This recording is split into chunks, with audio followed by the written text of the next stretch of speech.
orden del Señor. Dios les bendiga en esta mañana. Qué alegría poder estar nuevamente en la casa del Señor, ¿verdad? Yo quiero pedirle que podamos orar un momento más, poner este tiempo en las manos del Señor. La Biblia dice que el Señor sabe de qué cosas nosotros tenemos necesidades, ¿verdad? Y también nos dice que su palabra es el principal alimento que nosotros podemos tomar, y que si tomamos su alimento, ¿verdad?, su palabra, estamos tomando todo lo que Él significa para nuestras vidas. Así que vamos a orar y vamos a pedirle al Señor que pueda en esta mañana ministrar nuestra vida, nuestro corazón. Yo quiero pedirle que usted levante sus manos allí al Señor en el lugar en el que está. Señor, nos presentamos delante de ti en esta mañana, Señor, para pedirte que este tiempo que vamos a compartir en tu palabra pueda ser de bendición para nuestras vidas, Señor. Tú conoces la necesidad que hay en nuestro ser. Tú conoces lo que necesitamos para seguir, para continuar en este caminar de tu mano, Señor. Te pedimos, oh Dios, que tú nuestros pensamientos, Señor, y que tú permitas que esta palabra sea puesta, Señor, en el mejor terreno de nuestro corazón, Señor. No permitas que ninguna circunstancia pueda robarse, ahogar esta semilla, Señor, sino que por el contrario, ella pueda llevar fruto abundante en nuestra vida, en nuestro corazón, Señor. Te damos gracias una vez más en esta mañana, Señor, en Cristo Jesús. Amén y amén. Gloria al Señor. Quiero que venga conmigo en esta mañana a 1 de Corintios. El miércoles anterior iniciamos continuamos más bien esta serie de enseñanzas, de mensajes con respecto a lo que para nosotros debe ser el anhelo de nuestro corazón en cuanto a nuestro caminar con el Señor, ¿verdad? Entonces, quiero que venga conmigo allí a 1 de Corintios en el capítulo 13, en el versículo 8, amén. 1 de Corintios, capítulo 13, versículo 8. Dice la palabra del Señor así: un día se dejará de profetizar y de hablar en lenguas, y el saber ya no será necesario, pues sabemos muy poco y profetizamos imperfectamente, pero siempre existirá el amor. Y cuando Dios nos haga perfectos, lo que es imperfecto desaparecerá. Amén. Siéntese allí en su lugar en esta mañana.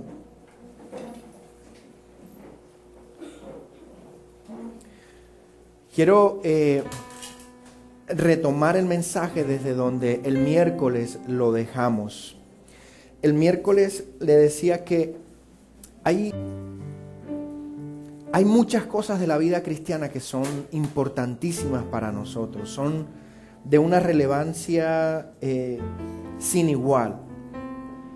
Les decía el miércoles que de esos temas de la vida cristiana importantes para nuestro crecimiento, uno de ellos era la profecía. Les decía, cuando Dios le entrega a alguien un don como el de la profecía, le está entregando una tremenda responsabilidad. Es más, yo quiero decirle algo, yo prefiero quedarme aquí donde estoy en la enseñanza y no moverme a eso. Porque el don de profecía tiene una tremenda responsabilidad. Cuando usted le entrega una profecía a una persona, yo quiero que usted sepa la dimensión de lo que eso significa. Usted está teniendo prácticamente la vida de esa persona en sus manos. O sea, lo que usted le dice a esa persona, se supone, y voy a decir se supone, lo pongo entre comillas, ¿verdad?, viene de parte de Dios. ¿Usted me está escuchando eso? Eso es una tremenda responsabilidad. Cuando usted le dice a alguien, Dios me dice que te diga, wow,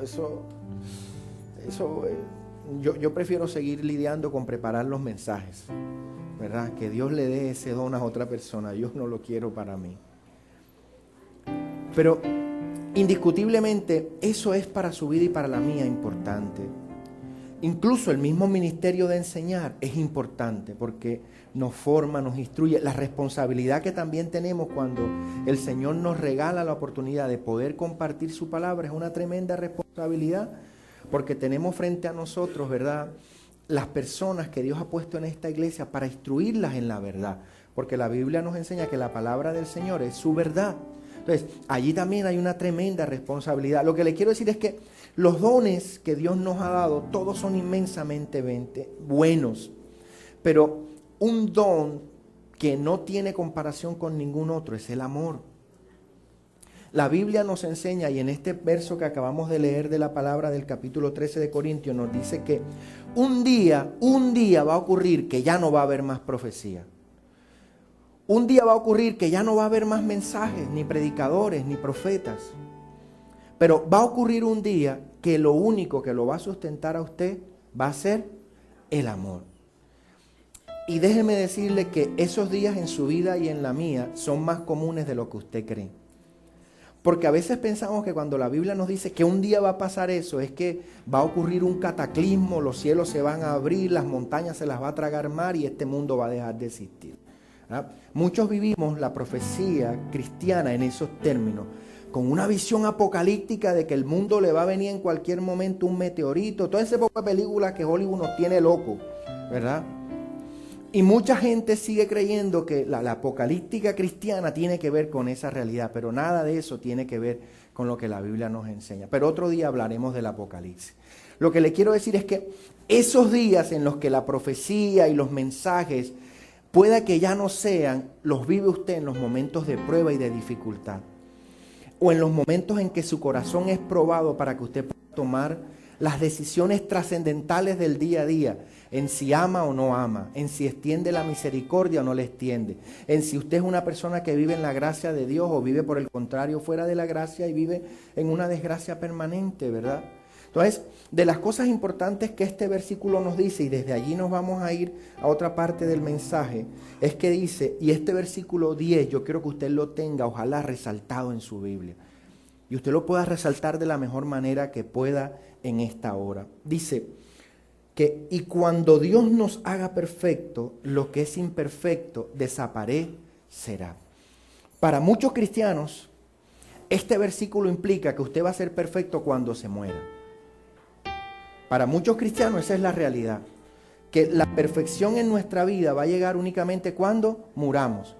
Y luego que muramos, entonces nuestra alma, ¿verdad? También como hemos visto en las películas, se salga de nosotros y vaya por un túnel y en fin, todo eso que hemos visto, ¿verdad? Y entonces el Señor nos reciba y nos abran la puerta y nos digan, qué bien lo hiciste, San Pedro nos dé el abrazo y nos diga, bienvenido, aquí estamos. Para muchos de nosotros, la vida perfecta te va a cumplir cuando ese momento ocurra. Pero déjeme decirle que eso no es así, al menos desde la perspectiva bíblica no lo es. Sino que la vida perfecta de Dios en su vida y en la mía se cumple en su diario caminar. Y que una cosa distinta serán los galardones y las recompensas que usted va a recibir. Una cuando el Señor regrese y venga por nosotros, u otra cuando Él parta de alguna manera sus días y usted vaya a su presencia. Eso es un asunto que solamente está en las manos de Él. Pero lo que le quiero decir es que la perfección de Dios en su vida está de alguna manera significada en que usted acoja el reino de Dios en su corazón. Una vez usted acoge el reino de Dios en su corazón y usted declara a Cristo como su Salvador, la Biblia dice textualmente que usted ha sido perfeccionado en Él. Y no dice que usted va a tener que morirse, sino dice que usted ha sido perfeccionado en Él. Porque en Cristo nosotros hemos sido justificados. La justificación tiene que ver justamente, valga allí utilizar la palabra, con ese tema de perfeccionamiento. Porque cuando usted justifica a alguien o justifica un acto, usted lo está haciendo perfecto. Porque cuando usted le dice a alguien, mira, es que las justificaciones por las cuales yo hice esto, esto y esto, lo que le está diciendo es, yo quiero que entiendas que por estas razones lo que hice es correcto. ¿Usted está conmigo en esta mañana? Está bien. Entonces, eso lo que nos implica es que lo que el Señor está esperando es que su vida y su caminar diario en Él pueda ser un sentido de justificación de Cristo para los que nos rodean. Y para poder traer un ejemplo de la Biblia, yo quiero que usted venga conmigo al libro de Hechos, en el capítulo 13, versículos 21 y 22.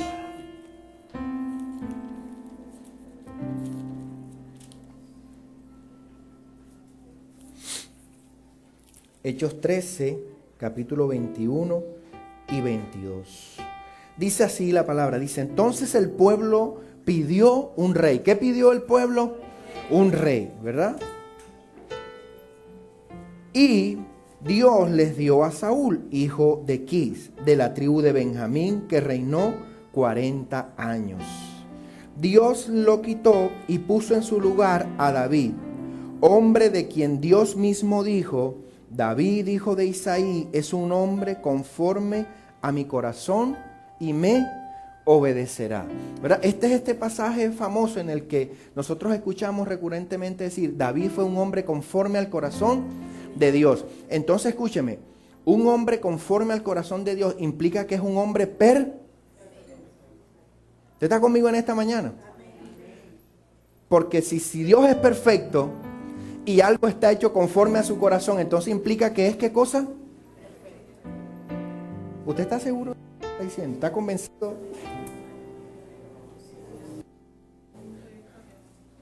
Si Dios es perfecto, ¿verdad? Y Dios lo ama a usted, y Dios dice de usted que usted es perfecto conforme a su corazón, pues entonces usted es perfecto conforme al corazón de Dios. Así, escúcheme bien, eventos a su alrededor pudieran mostrar que no lo es. Pero yo quiero que usted venga conmigo a la Biblia y nos podamos acercar un poco a la realidad de por qué esta iglesia, usted y yo, necesitamos ser gente conforme al corazón que le agrada a Dios. Y usted cuando piensa en David, lo primero que piensa es en Bet-Sabé. Porque tenemos la maldita costumbre, es una maldición, escúcheme, es una maldición. Porque eso hace parte de su condición caída y de la mía. Es una maldición de ver a los demás siempre desde sus deficiencias y no desde sus virtudes. Te hacen 1000 cosas bien, te hacen una mal y esa cuenta más. Estoy diciendo algo que no es la verdad. Pueden hacer todo por ti, pero el día que te dicen que no, ese día te crucifican. Y eso hace parte de nuestra condición de maldad, de corazón, de no entender a Dios. Por eso la gracia de Dios es completamente inversa a la nuestra. Y la justicia de Dios es completamente distante de la nuestra. La Biblia dice, no son mis caminos completamente distintos a los de ustedes. Porque cuando nosotros pedimos, Dios, mándale fuego, Él dice, ustedes no saben de qué espíritu son.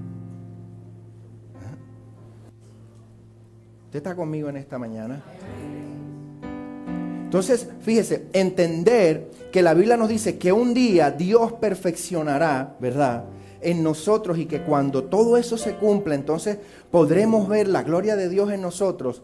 Pues revisemos la vida de David, ¿verdad? Veámosla en esta mañana, pero no con una revisión de buscar en él la justicia humana, de si lo hizo bien o lo hizo mal, sino intentemos encontrar lo que Dios vio en este hombre. ¿Y qué lo hizo que él sea para nosotros hoy una invitación a ser gente conforme al corazón de Dios como lo fue él? ¿De qué manera nosotros lo podemos ser también? Entonces quiero que venga conmigo. Vamos a revisar tres citas bíblicas. Yo creo que sí me da el tiempo. Venga conmigo rapidito. Primera de Samuel, capítulo 9, versículo 1 al 12.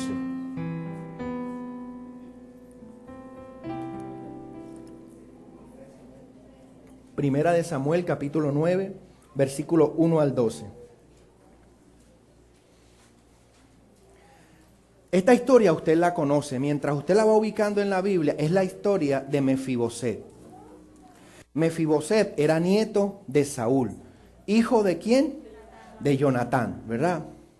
Les cuento rapidito la historia. Cuando se da todo ese periodo de transición entre el reinado de David y el reinado de Saúl, ¿verdad?, acontecen unos hechos bastante lamentables. Hay enfrentamientos, guerras, y en medio de esos enfrentamientos y esas guerras, el relato bíblico cuenta que quien cuidaba a Mefiboset siendo un niño, lo tomó en sus brazos, pero en la desesperación de huir, el niño se les cayó. Y cuando el niño se les cayó, se golpeó, de alguna manera el golpe causó que sus extremidades se atrofiaran, es decir, él quedó con una paraplegia, quedó completamente tuyo. Fue una situación para la vida de Mefiboset difícil, ¿verdad? De allí en adelante el texto dice que Mefiboset prácticamente vivió una vida por fuera de lo que debía haber sido su vida, y era vivir en la casa del rey. Ya lo tienes el texto ahí, pastor.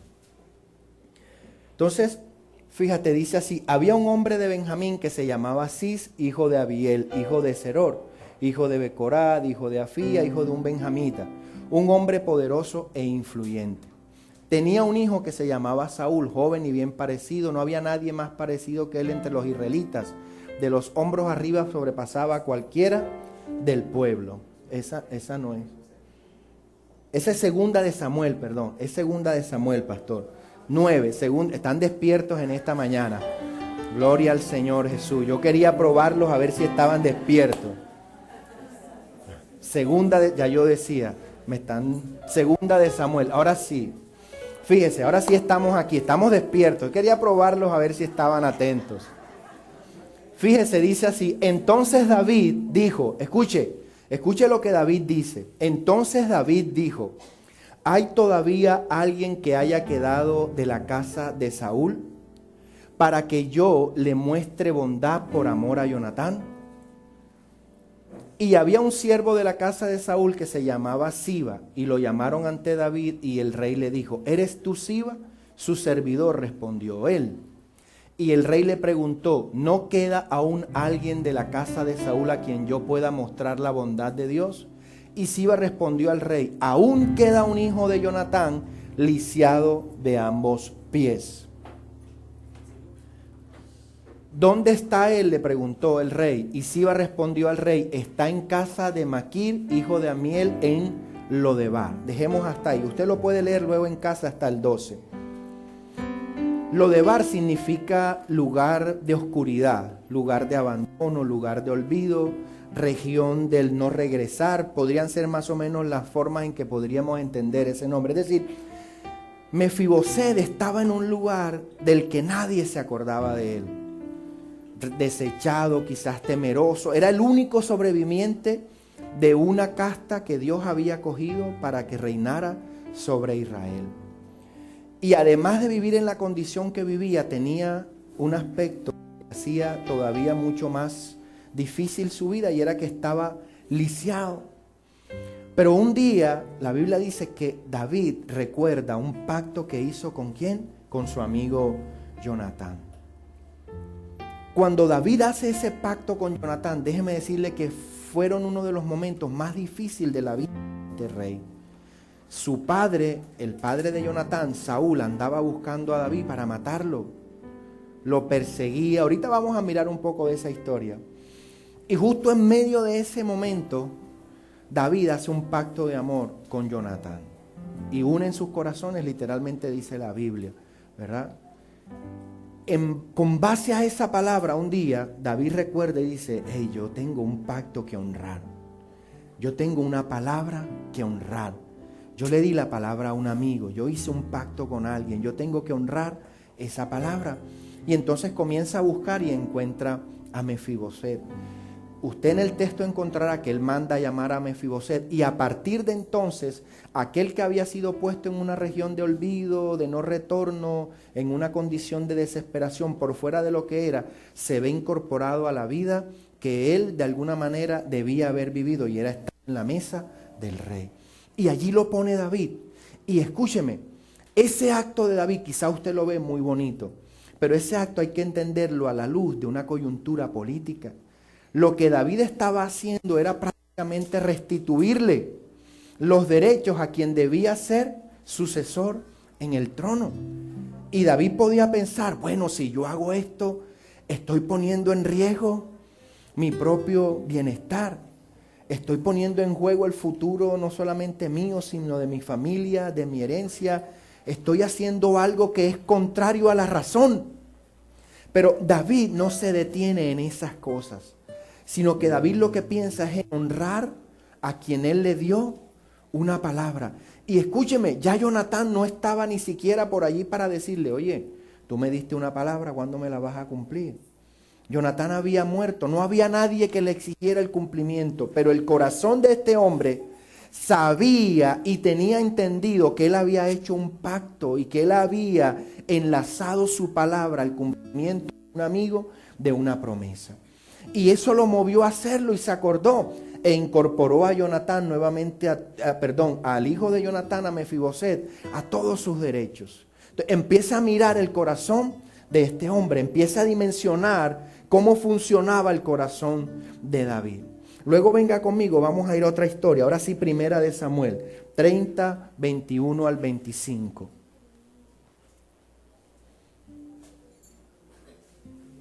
Primera de Samuel, capítulo 30, versículo 21.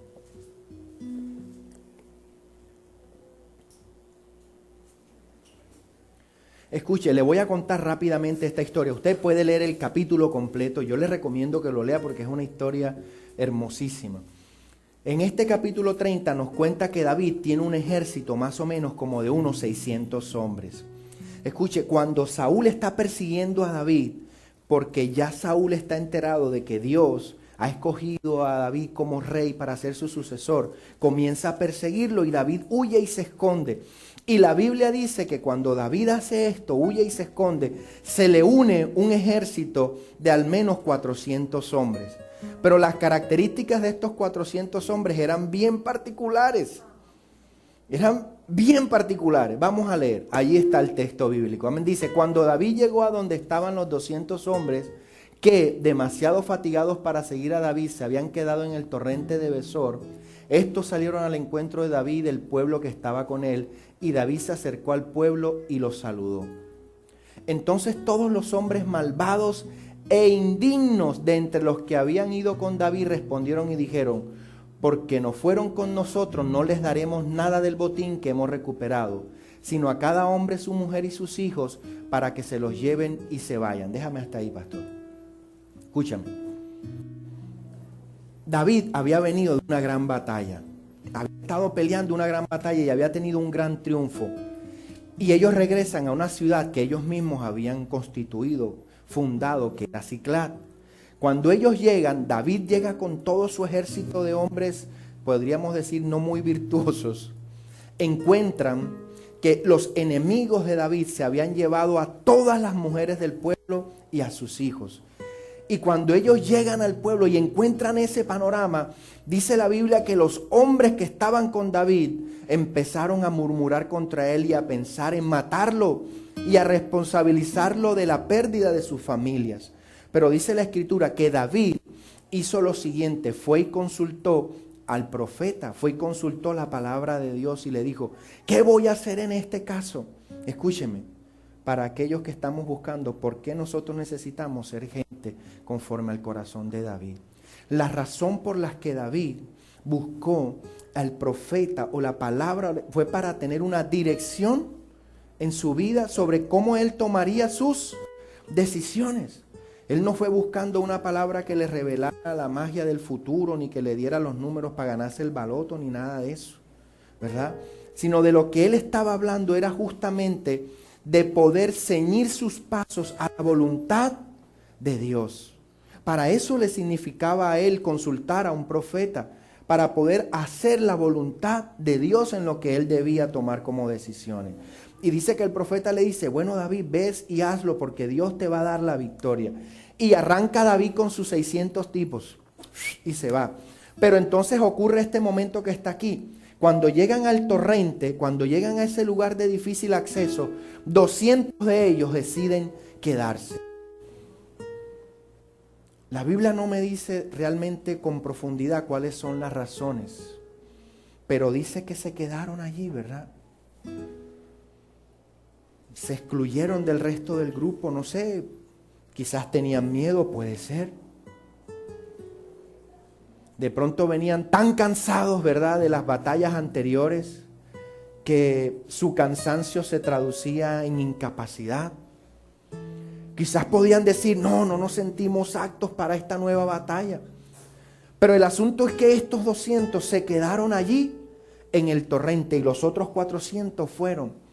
La historia termina de manera fabulosa. Dios le da la victoria a David. Logran recobrar sus hijos, sus esposas, su riqueza. Recobran todo. Pero cuando todo el botín es recobrado, entonces ocurre esta situación que estamos aquí. Entonces los que habían peleado, los que se sentían que eran los chachos de las maracas, dijeron: no, esto únicamente tiene que ser para nosotros. Porque como nosotros fuimos los que lo conquistamos y lo tuvimos, somos los que tenemos derecho y los demás no. Esos 200 que se den por bien servido con que les hayamos devuelto. ¿Están despiertos? Ya vio. Qué bueno, porque habían como 3 dándome. Entonces no le prestan atención a la buena palabra, pero digo una mala y se despiertan enseguida. Y cuando les devuelven todo eso, ¿verdad? Entre otras cosas, le voy a dar un dato de español. Búsquelo. La palabra está bien dicha, ¿oyó? La conjugación está bien. Búsquela para que vea. Está bien decida. Así que busque la conjugación del verbo para que vea que está bien. Se lo digo en serio, no estoy diciendo broma. Entonces, cuando ellos le devuelven todas las cosas, lo que hacen es que finalmente dicen: no, dese por bien servido con las 2 cositas que le estamos entregando, ¿verdad? Antes bien salieron ganando, habían perdido todo. Y usted sabe que David, sigue por favor, hace lo siguiente. Pero David dijo, escuche, pero David dijo: no debemos hacer eso. No deben hacer eso. ¿Qué dijo? Hermanos míos, con lo que nos ha dado el Señor, quien nos ha dado y guardado y ha entregado en nuestras manos la banda que vino contra nosotros, ¿y quién los escuchará a ustedes sobre este asunto? ¿Verdad? Porque conforme a la parte del que desciende a la batalla, así será la parte de los que se quedan cuidando el equipaje. Ellos recibirán lo mismo. Y el texto dice que a partir de ese momento, habiendo David hecho eso, se convirtió eso en una ley para el pueblo de Israel. Escúcheme, era un momento de quiebra. David estaba rodeado de gente bastante difícil. Si usted mira en el texto anteriormente, la Biblia dice que eran mercenarios prácticamente los que los rodeaban. Es decir, que esta gente se ha podido sublevar y decir: nosotros no estamos de acuerdo con eso, y nos vamos con lo nuestro, y se fregó todo el mundo. Pero este hombre tenía la capacidad puesta en su corazón para saber practicar la justicia, aun con aquellos que aparentemente no la merecían. Aun con aquellos que aparentemente no debían recibir lo mismo que los que habían aparentemente hecho más. Y David tiene la suficiente entereza para pararse y decir: no podemos hacer esto, porque ustedes están pensando que lo que han logrado, lo han logrado ustedes. Y esto no lo hemos logrado por nuestra fuerza, esto nos lo ha dado Dios. Y escúcheme, la iglesia de Cristo hoy en día está situada en alguno de esos 2 puntos. Entre los que viven pensando que ellos son los que han logrado las batallas, que ellos son los que han logrado las victorias, que ellos son los que deben poseer todo, que ellos son los que merecen todo, y que hay un restico por ahí rezagado que lo único que merece, si acaso, es respirar. Y yo no sé si usted se ha sentido alguna vez dentro de ese grupo de rezagados, pero yo me he sentido muchas veces ahí. Y yo le doy gracias a Dios porque me ha sacado de ahí y me ha dicho: no, tú no estás aquí. Tú mereces la misma posición de los que aparentemente creen que lo merecen todo. Esas son las realidades de Dios. Cuando todo el mundo te dice: es que tú no has hecho lo suficiente, es que te ha faltado, y Dios viene y te dice: no, ni te ha faltado. El que hice por ti fui yo. El que entregué por ti fui yo. El que te estoy dando las victorias soy yo. Por eso te tomo. Pero la justicia humana funciona de esa manera, ¿verdad? Si no lo haces, si no lo mereces, entonces no lo puedes recibir. Pero este hombre al que muchas veces nosotros decimos: bueno, pero ¿cómo es posible que conforme al corazón de Dios hizo no sé qué cosa? Vaya mirando y vaya entendiendo por qué Dios podía entender que un hombre que tenía todas las fragilidades que usted y yo tiene, tenía un corazón conforme al corazón de Dios. Cuando la medida de sus decisiones no estaba asignada por una justicia humana, sino por el entendimiento de la gracia de Dios. Ahí está la gracia de Dios reflejada. Una gracia que te da no porque tú lo merezcas. Una gracia que te entrega no porque tú lo hayas peleado, no porque tú lo hayas hecho bien o lo vayas a seguir haciendo bien, sino una gracia que te entrega porque Dios tomó la determinación y peleó para que fuera así. Y David vivía esas realidades y se atrevía a enfrentarlas aún con todas sus deficiencias. Y fíjate, ven conmigo a 1 Samuel, versículo 22. Vamos a leer el versículo 1 y 2.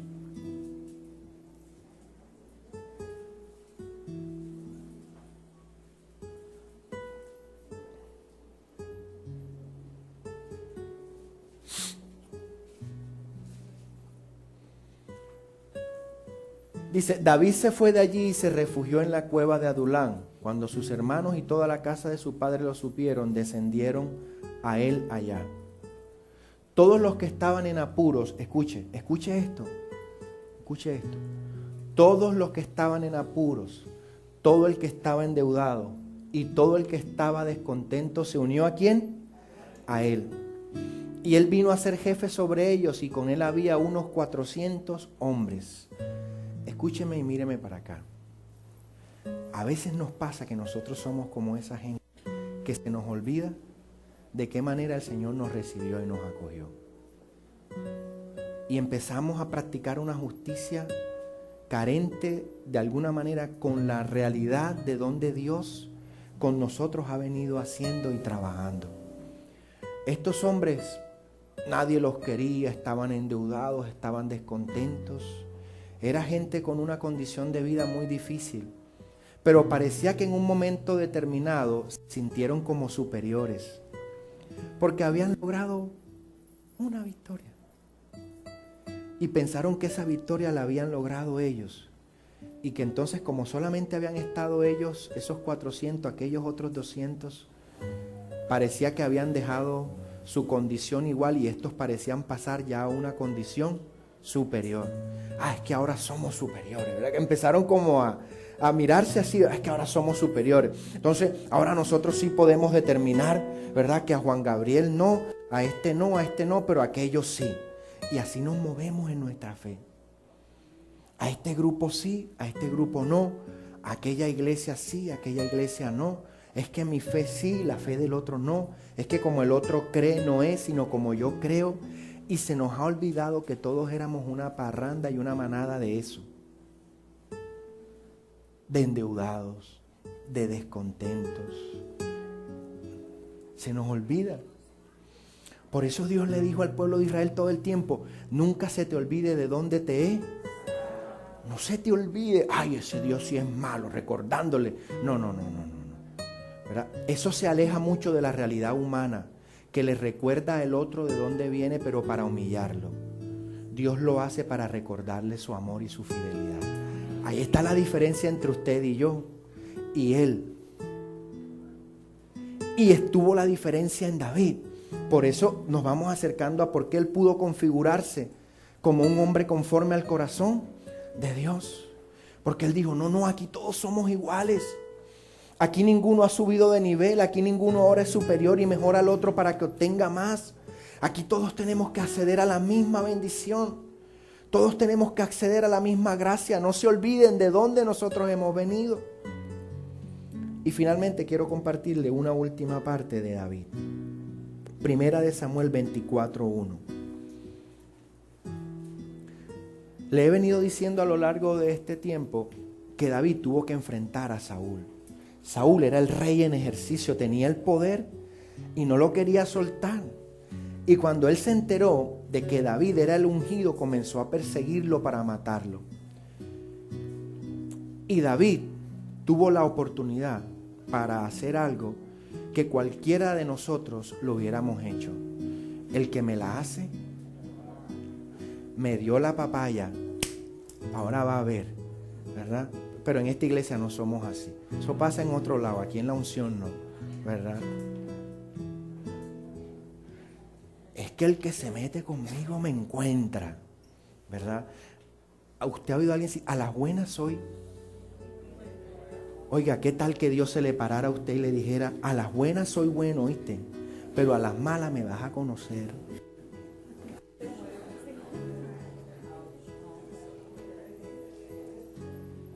¿Usted se imagina a Dios parándosele así?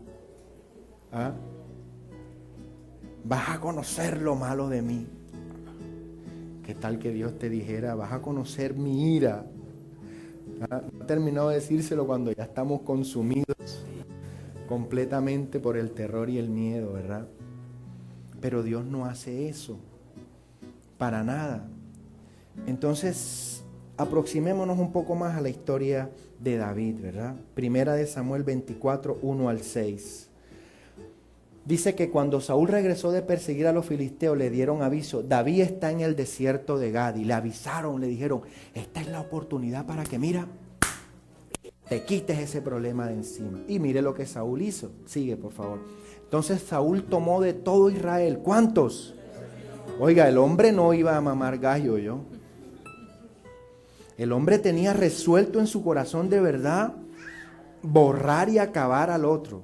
Entonces dice, 3,000 hombres escogidos, es decir, que agarró lo mejor de lo mejor, armó un grupo élite, ¿verdad? Le digo, este no se me escapa, le voy a caer con todo. Hasta hoy llegó David, ¿verdad? Y fue en busca de David y sus hombres por los peñascos de las cabras monteses. Llegó a unos rediles de ovejas en el camino donde había una cueva, escuche eso. Y Saúl entró en ella para hacer sus... Ese texto me encanta. Qué lindo, ¿verdad? Porque usted puede tener 3,000 y poder tener toda la fuerza que usted puede tener. Pero usted tiene una fragilidad humana que nunca la va a poder dejar. Y toda su soberbia y toda su fuerza y todo lo que usted cree, cuando se sienta en el trono, hasta ahí llega.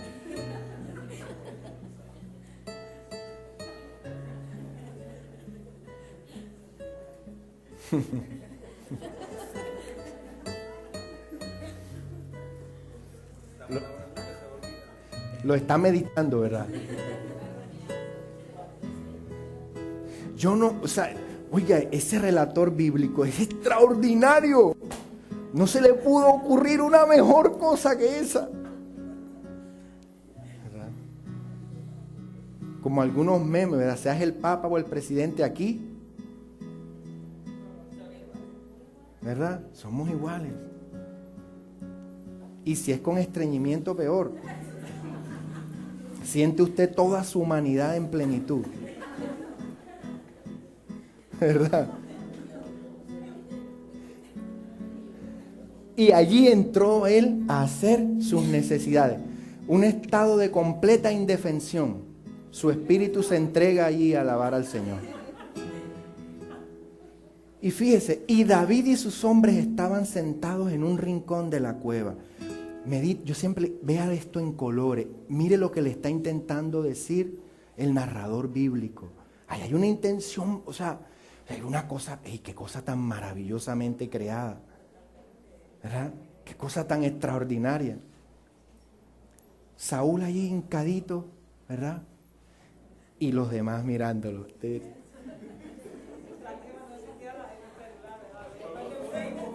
Le hubieran tomado un selfie. Y David y sus hombres estaban sentados. Imagínense el espectáculo, imagínenselo.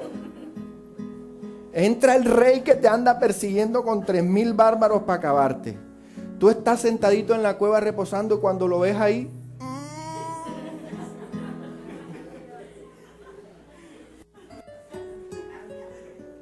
¿Usted qué dice? ¡Ay! Por lo menos murió feliz. ¿Ah? Murió aligerado el equipaje, ¿verdad? Sigue, por favor. Y los hombres de David le dijeron, escuche, las perlas. Los 400 aquellos que usted recuerda que eran una divinidad. Mire lo que le dijeron. Este es el día que el Señor te habló. Se volvieron cristianos en ese momentico. Aprovecha, ese es Dios que te está dando la oportunidad. cóbrasela. Que Dios es justicia. Claro, así estaban. Mira, este es el día que el Señor te habló, que te había dicho que te lo iba a poner en tus manos para que lo... Voy a entregar a tu enemigo en tu mano y harás con él como... Oye, se pusieron... ¡Wow! Pastora, se pusieron... ¿Ah? Se la tiraron. O sea, como para que él dijera, si esto es de Dios. ¡Wow! Este es el día. ¿Le hablaron de qué cosa? De profecía. ¿Cierto? ¿O no? Le están diciendo, te han dado profecía. Este es el día que el Señor hizo, aprovéchalo. Entonces David se levantó. Escuche esto, escuchen.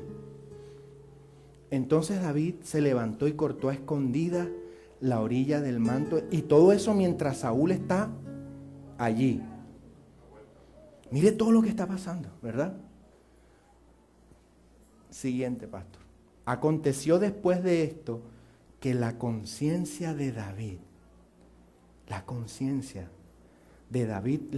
ni siquiera había tomado de lejos lo que le estaban aconsejando que hiciera, porque medio le cogió un pedacito del manto, ¿verdad? Y dice que su conciencia le comenzó a ¿qué cosa?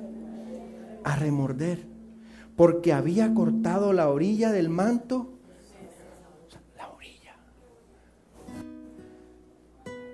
Usted va entendiendo por qué este hombre podía ser llamado un hombre conforme al corazón de Dios.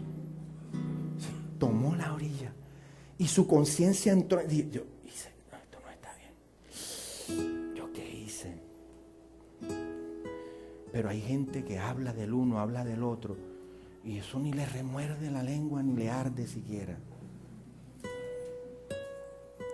Dios me dijo, y una cantidad de cosas. Y van para aquí, van para allá, y hablan del uno y hablan del otro. Y le tocan más que el pedacito de capa a la gente, porque le tocan la vida misma, la existencia a un ser humano. Se la acaban. Y la conciencia ni se les mueve. Ni se les mueve. Sigue, pastor, por favor. Y dijo a sus hombres, el Señor me guarde de hacer tal cosa contra mi rey. Usted está leyendo conmigo que lo estaba esperando afuera cuando saliera de ahí con 3,000 escogidos para, mire, tuki tuki lulú. Y mire lo que este hombre en su corazón tiene. Contra mí rey. El ungido del Señor, de extender contra él mi mano, porque es el ungido del Señor. Y David ha podido justificar un juicio y decir, es que está equivocado, es que yo también soy el ungido, es que a mí también me pusieron aceite, es que yo también tengo a Dios, es que a mí también me dijeron que voy a hacer la lámpara que no se va a apagar sobre Israel, y pipa, y haber dicho todas las estupideces que uno oye a un montón de gente decir que Dios dice. Y este hombre dijo, no, yo no voy a hacer nada contra quien Dios ha puesto, no. Y se abstuvo, ¿verdad? Siguiente, pastor, por favor. David contuvo, escuche.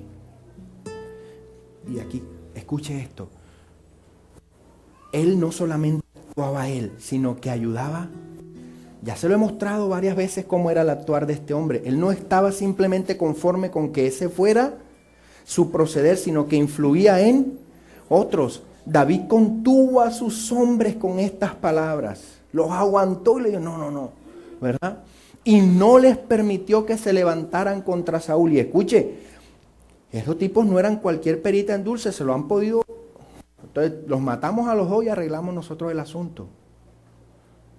Pero era tal la convicción en el corazón de este hombre que lograba influir a otros y los cambiaba. Y era gente difícil, complicada de cambiar.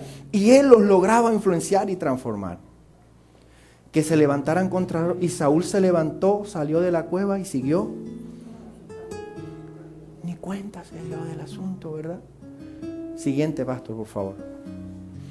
Después de esto, David se levantó, salió de la cueva y dio voces tras Saúl diciendo, mi señor, mi rey. Y cuando Saúl miró hacia atrás, David inclinó su rostro a tierra y se postró. Mire esto. Usted está conmigo leyendo el texto.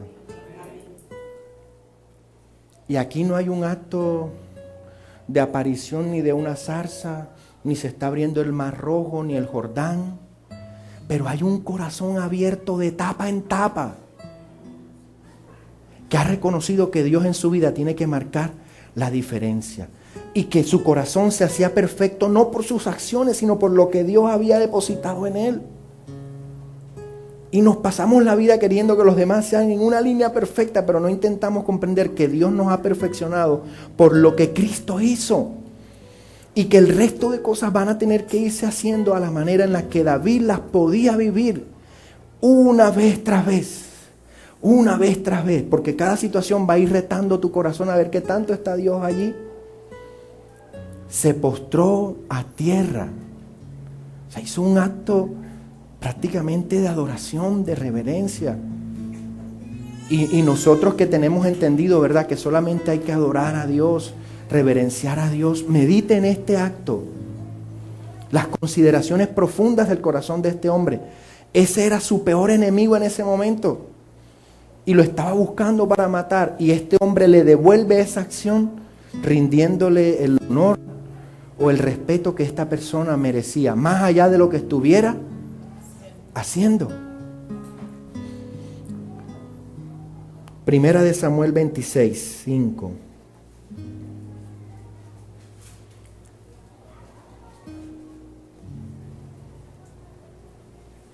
Esta se la cuento rapidito.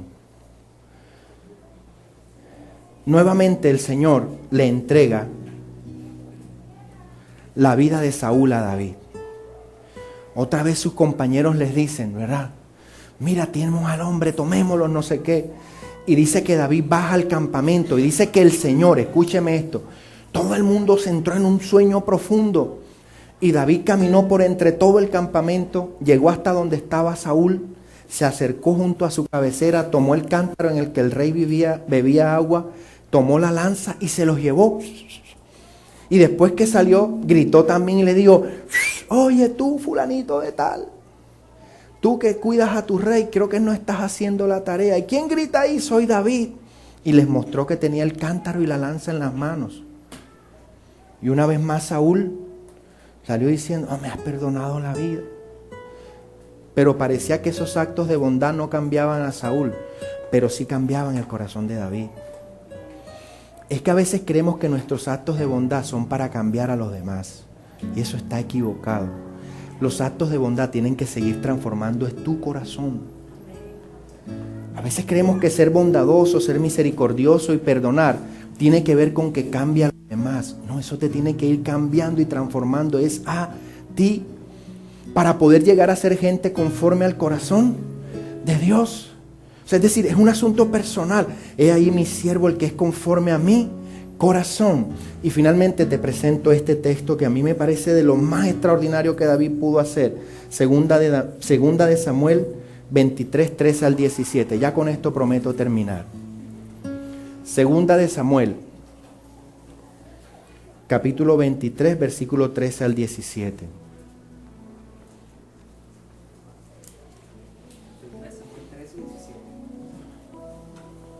Segunda de Samuel 23, 13 al 17.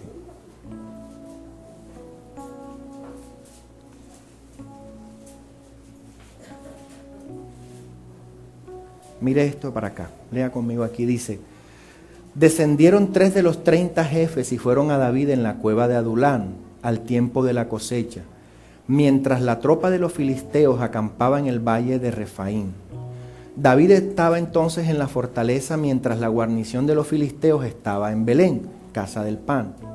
David sintió un gran deseo, escuche esto, sintió un gran deseo.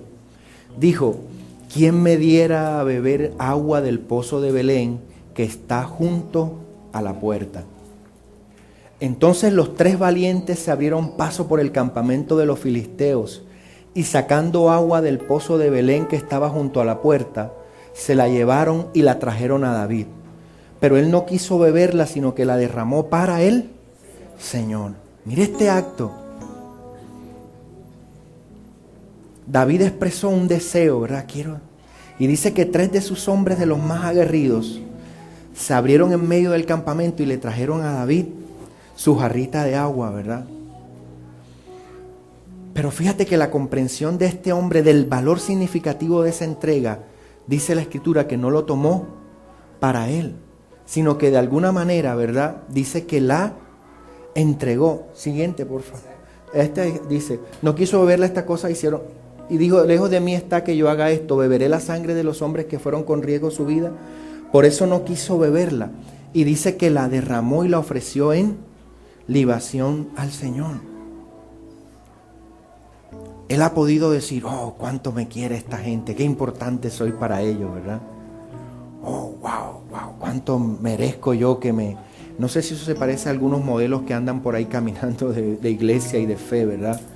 En las que creemos que merecemos todo, que todo lo que nos dan y que todo lo que nos puedan traer está bien, porque nosotros somos los ungidos y somos los que merecemos eso. Y que los demás están para agradarnos a nosotros y para hacer cosas que nos agraden. Pero David entendió que esa no era la realidad de su servicio ni de su llamado. Su corazón no se enveneció con eso, su corazón no pensó, wow, oh, qué acto, mira, no. Sino que simplemente dijo, yo no puedo tomar la sangre de estos hombres. Y entendió que hay cosas que son simplemente pertenecientes a Dios. Entonces nosotros podemos terminar de alguna manera acercándonos a la verdad de por qué David es una invitación abierta a que nosotros podamos ser gente conforme al corazón de Dios. Y que aún habiendo cometido todos los errores que pudo haber cometido, su corazón y su accionar y su manera de actuar haya actuado perfeccionado por lo que Dios estaba en él. Ahora insisto en esto, eso no implica que usted lo va a hacer perfecto siempre. La Biblia dice que aquel que comenzó en nosotros la buena obra la va a ir perfeccionando. Entonces es un caminar, es un seguimiento, es un desafío que tenemos que hacer. Pero la base fundamental de eso no está en que pensemos que tienen que ser cosas extraordinarias. O que todos aquí tengamos que hablar en lenguas y gloria a Dios por eso, pero no se frustre si no lo hace. No es por eso por lo que Dios va a pesar su corazón. Dios va a pesar su corazón por cuánto amor usted da, cuánto perdón usted da, cuánta misericordia usted entrega, cuánto está dispuesto a dar por los otros, así usted crea que los otros no lo merecen. Cuánto está dispuesto a reconocer que en su vida usted no merece nada y que todo le pertenece a Dios. Entonces cuando usted mira a David encarnando ese modelo, entonces dice, con razón Dios puede en su palabra terminar diciendo que este fue un hombre conforme a su corazón. Entonces dejamos de ver su posible tropiezo, dejamos de ver su falencia, dejamos de ver sus debilidades y vemos que en él había un corazón que modelaba lo que la gracia significa para nosotros. Dones inmerecidos, perdón inmerecido, amor inmerecido, honra inmerecida, adoración inmerecida, todo eso. Entonces, no tenemos que estar buscando la perfección en la ritualidad. Tenemos que buscar la perfección en la vida, en la cotidianidad, en lo que nuestro corazón es. Cuando entregamos, cuando damos, cuando somos para los demás testimonio vivo de Cristo. Y si Dios te da el don de que le profetices a alguien, gloria a Dios, hazlo. Pero ojalá tengas entendido que tu principal desafío no es que le des una profecía, sino que esa persona por tus palabras se pueda ver motivada a cambiar. Las palabras de David cambiaban a la gente y no era cualquier tipo de gente. Si Dios te da el don de predicación, que tus palabras motiven a otros a cambiar. Si Dios te da el ministerio de alabanza y de la adoración, que eso lleve a otros a adorar a Dios. Pero que nunca se convierta, sea cual sea el don que tú tengas, en un motivo para que la gente te rinda a ti adoración. O te rinda culto, o te busque, o te tenga a ti como lo principal. Sino que la gente pueda entender que a quien necesita definitivamente seguir y parecerse es a Jesús. Ponte sobre tus pies, vamos a darle gracias a Dios.